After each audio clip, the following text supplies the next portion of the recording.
Жануарлар олимпиадасы ертегісі. Париж қаласында өткен жануарлар олимпиадасына көптеген жануарлар жиналды.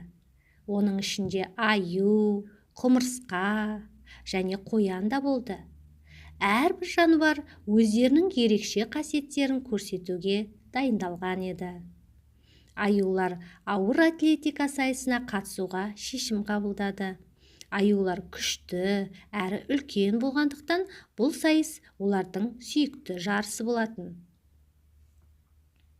Әр түрлі аюлар, оның ішінде солтүстік полюстің ақ аюлары да үлкен ауырлықтарды көтеретін өз күштерін көрсетті. Ерекше бір ақ аю, Артур деп аталатын, ең ауыр жүкті көтеріп алтын медальға ие болды.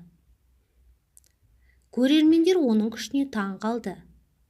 Қояндар тез жүгіру қабілеттерімен танымал болғандықтан, олар жүгіру жарысында бақ сынады.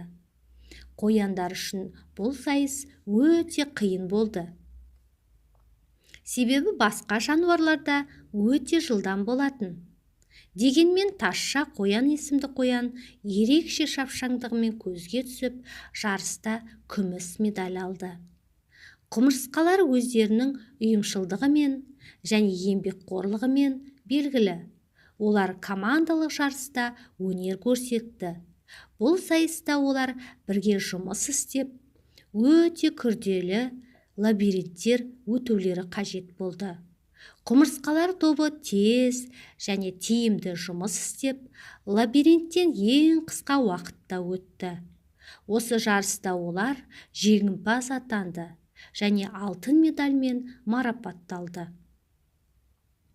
Бұл құмырсқалардың ұйымшылдық пен командалық жұмыс арқылы үлкен жетістіктерге жете алатындығын көрсетті.